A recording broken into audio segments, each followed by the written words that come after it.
Assalamualaikum warahmatullahi wabarakatuh. Adik-adik kami pejuang SBMPTN, ketemu lagi kita di channel YouTube saya Budiono Yahman. Nah, hari ini kita akan bahas sebanyak 6 soal ya, dimana 2 soal yang pertama saya tampilkan ini adalah soal-soal tentang penalaran umum ya. Ini soal tentang penalaran umum. Baik, kita lihat dulu soal yang pertama. Ya, soal pertama ini. Nah, di sini kita ada diberikan suatu pola, lalu diminta menentukan berapa nilai S. Nah, nilai S kita tentukan berdasarkan pola ini. Nah, coba adik-adik lihat. Berarti di sini kita akan menentukan angka yang sini, 8. Gimana cara mendapatkan 8 ini? Nah, itu ya. Nah, nanti kalau sudah benar ini, terapkan kemari, maka akan dapat nilai S-nya. Baik, sekarang coba kita lihat. Kalau 2 kita kali 4, ini 8. Nah, 8 kalau dikali 8, itu 64. Nah, 64 kalau kita akarkan, itu adalah 8. Berarti kesimpulannya, nilai ini diperoleh dengan cara hasil pengakaran dari perkalian ketiga bilangan ini. Jadi, bilangan ini kita kalikan, setelah itu hasilnya kita akarkan. Ini dia. Nah, kita terapkan di sini. 6 kali 3, 18. 18 kita kali 2, itu 36.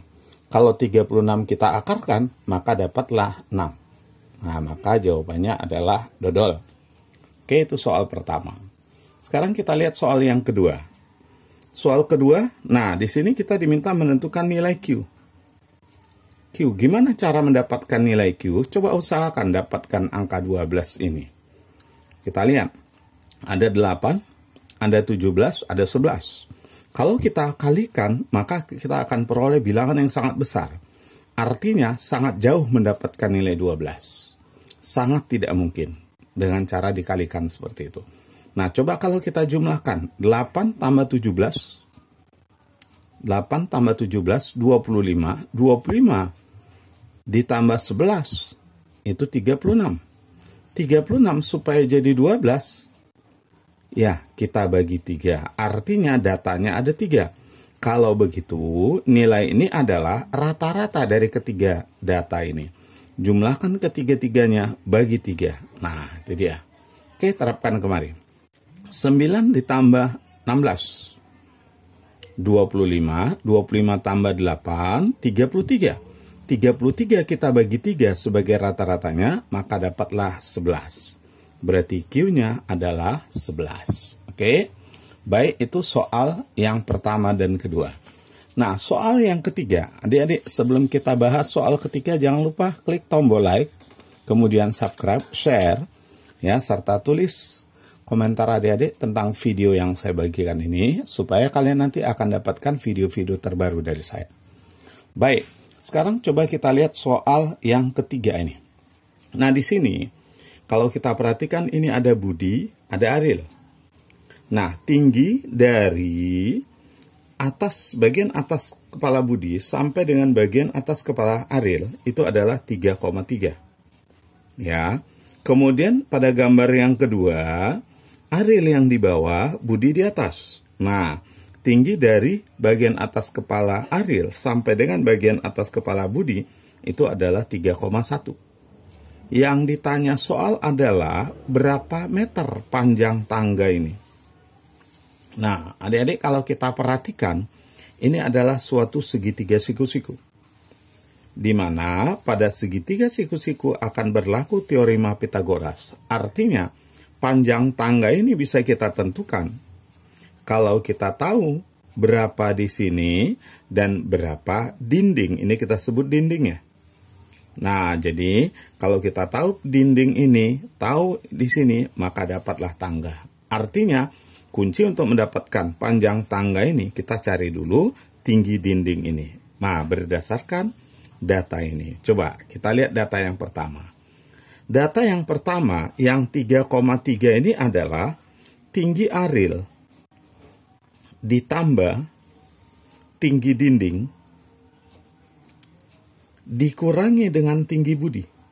Lah, kok dikurang? Karena dia diukur mulai dari atas kepala Budi. Kalau seandainya diukur dari sini, Maka 3,3 ini adalah tinggi Ariel tambah dinding. Nah, ini dikurangi dengan Budi. Itu sama dengan 3,3. Oke, berikutnya dari gambar kedua. Tinggi Budi ditambah tinggi dinding dikurangi Ariel, karena diukur dari atas kepala Ariel, dikurangi Ariel. Ini sama dengan 3,1. Nah, kita jumlahkan. Tujuan kita mau mencari berapa tinggi dinding ini. Nah, coba ya. Min B dengan plus B, berarti ini habis. Plus A dengan min A, habis. Berarti 2 kali dinding, ini sama dengan 6,4. Berarti kesimpulannya, tinggi dindingnya adalah 3,2. Nah, sekarang kita sederhanakan segitiga siku-sikunya. Di sini 2,4. Nah, yang ini 3,6.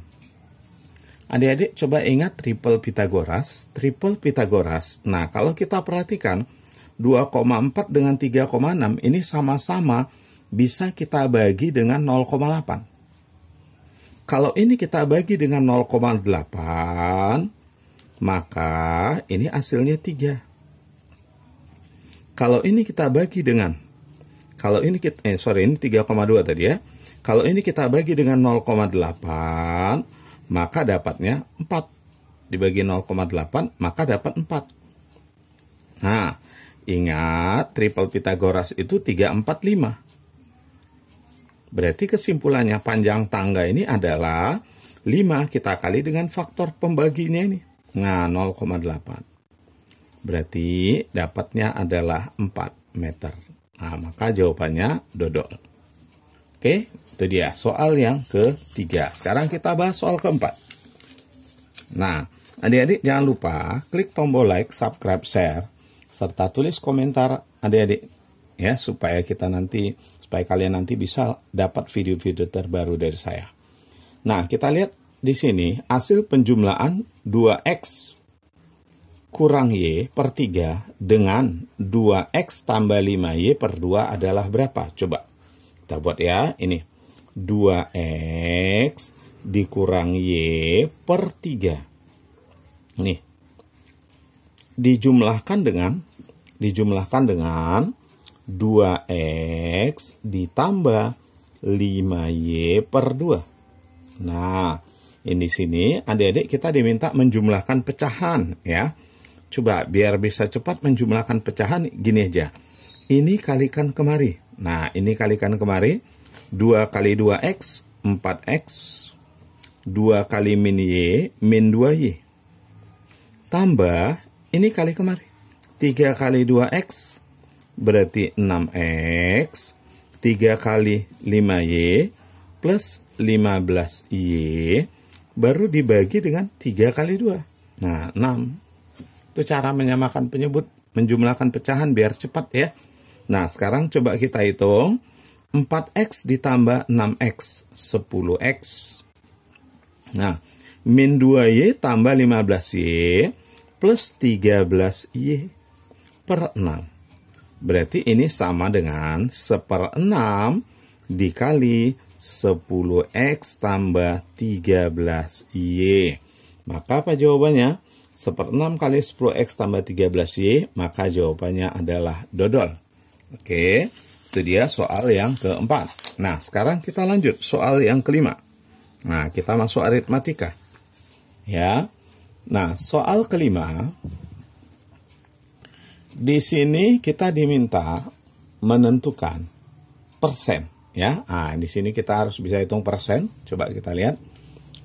Pada sebuah liga basket, sebuah tim harus bertanding sebanyak 90 kali dalam satu musim. Saat ini tim tersebut sudah menang sebanyak 18 pertandingan dan kalah 20 pertandingan. Artinya, pertandingan yang sudah diikutinya adalah 38 pertandingan yang sudah diikuti dari 90 kali yang seharusnya diikuti. Nah, pertanyaannya, berapa pertandingan lagi yang harus dimenangkan oleh tim tersebut agar secara keseluruhan tim tersebut menang 60% dari seluruh pertandingan? Nah, adik-adik, di sini kita fokusnya di pertandingan yang menang saja. Ya. Jadi, tim itu harus bisa memenangkan sebanyak 60% dari seluruh pertandingan. Coba lihat, seluruh pertandingan yang harus diikuti adalah 90 kali. Nah, dia harus bisa menang 60%. Nah, yang harus menang itu 60% dari seluruh pertandingan. Ini yang harus dimenangkannya. Berapa itu 60% dari 90 kali pertandingan? Tentu 60 per 100 kita kali dengan 90. Nah, kita coret. Berarti 54 pertandingan yang harus dimenangkannya. Dia harus memenangkan 54 pertandingan dari 90 pertandingan. Sementara yang sudah diperolehnya, kemenangan yang sudah diperolehnya adalah 18 kali. Dia sudah menang 18 kali. Berarti berapa kali lagi dia harus menang supaya tercapai 54 kemenangan? Maka sisa kemenangan yang harus diraihnya tentu 54 dikurang dengan kemenangan yang sudah didapat 18. Berarti 36 kali lagi dia harus menang. Nah, oke, dari pertandingan yang tersisa, maka jawabannya adalah bola. Oke, baik, kita lanjut ini soal yang ke-6, soal terakhir. Ya, soal yang terakhir. Nah, di sini kita bicara tentang kecepatan. Sebuah mobil bergerak sejauh 42 km. Berarti jarak yang ditempuhnya itu adalah 42 km. Nah, dia menggunakan 5/7 dari kecepatan maksimumnya dalam waktu. Nah, dalam waktu 1 jam, kemudian 40 menit, dan 48 detik. Ini waktunya. Yang jadi pertanyaan, berapakah kecepatan maksimum yang bisa dicapai oleh mobil itu? Nah, di sini kita cari dulu kecepatan yang digunakannya sekarang. Ingat, dia menggunakan 5/7 dari kecepatan maksimumnya. Jadi untuk mencari kecepatan maksimumnya, kita cari dulu kecepatan yang digunakannya sekarang. Nah, apa rumus kecepatan? Kecepatan itu adalah jarak dibagi waktu. Cuma kan diminta dalam kilometer per jam, dalam jam berarti. Sementara di sini kalau kita perhatikan, 1 jam, kemudian 40 menit. Nah, coba kita jadikan ke jam. 40 menit itu berarti 40 per 60. Nah, dan 48 detik. 48 detik itu berapa jam? Tentu 48 kita bagi dengan 3.600. Berarti ini 1 ditambah 2/3 ditambah. Nah, kalau kita perhatikan, ini kita bisa sama-sama bagi 12. Bagi 12 ini 4, bagi 12 ini 300. Ayo kita jumlahkan ya. Nah, berarti ini 300/300. Kita samakan penyebutnya. Ya, ditambah 200/300. Ya, ditambah lagi 4/300. Berarti ini sama dengan 504/300 jam. Nah, itulah dia jamnya. Ya, jadi di situ jawabnya jamnya di situ waktunya adalah 504/300 jam. Ini sama dengan 1,68 jam. 1,68 jam. Berarti dari sini kita bisa dapat kecepatannya adalah 42 km per 1,68 jam. Kalau ini kita bagikan, maka dapatnya adalah 25 km per jam.